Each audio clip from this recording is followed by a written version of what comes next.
Oke, selamat datang semuanya. Kali ini kita bakal bedah prinsip-prinsip kunci buat hidup lebih bahagia. Langsung dari bukunya Hussam Abdul Aziz, yang judulnya Isha Bisa Ada, atau Hiduplah Dengan Bahagia. Nah, pernah ngerasa kayak gitu nggak sih? Rasanya pertanyaan-pertanyaan ini kena banget ya buat banyak dari kita. Buku ini emang mulainya dari situ, dari pergulatan kita sehari-hari buat nemuin rasa cukup. Tapi tenang, penulisnya langsung kasih kita satu ide yang wah kuat banget. Intinya, kita tuh nggak diciptakan buat sengsara. Sederhana kedengerannya, tapi dalam banget maknanya. Oke, yuk kita bedah gimana caranya? Oke, prinsip pertama dan yang paling dasar banget di buku ini adalah fokus sama satu-satunya waktu yang benar-benar bisa kita kontrol, ya hari ini. Bukan kemarin, bukan juga besok, tapi detik ini juga. Soal masa lalu, penulisnya bilang kita punya dua pilihan. Pilihan pertama, ya udah tenggelam aja terus di sana penuh penyesalan, nyalahin diri sendiri.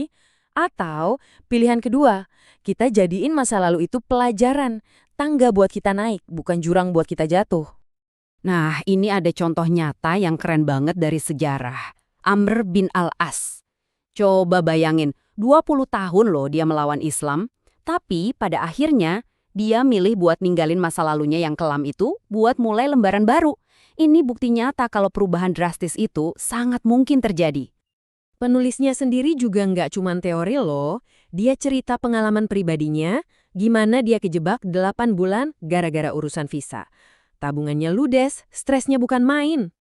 Nah, poin pentingnya di sini, daripada cuma meratapi nasib, dia malah jadi yang pengalaman pahit itu pemicu. Dia sadar, wah gak bisa cuma nabung aja nih.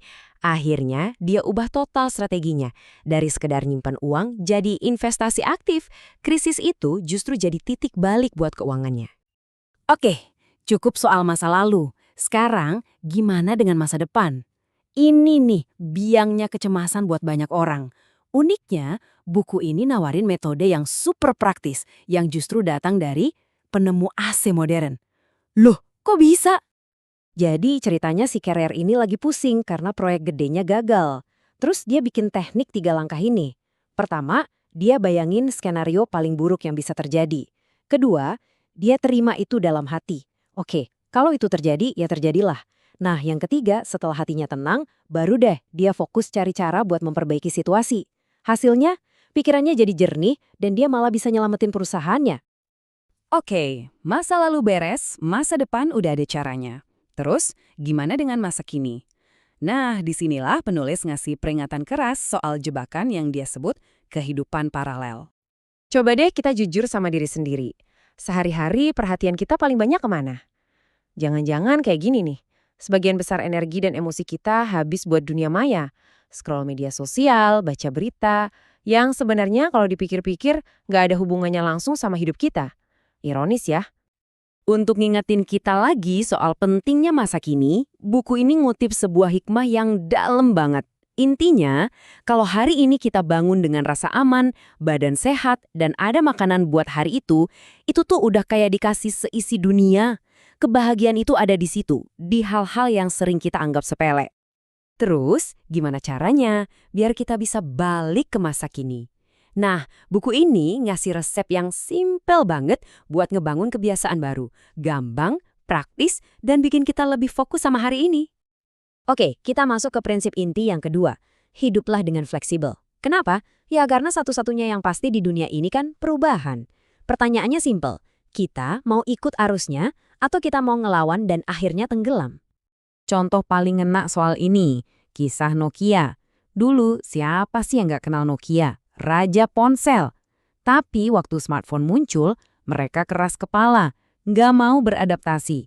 Hasilnya, dalam hitungan beberapa tahun aja, kerajaan mereka runtuh. Pelajaran dari Nokia ini bukan cuma buat bisnis loh. Penulisnya negasin kalau ini juga berlaku buat kita sebagai individu.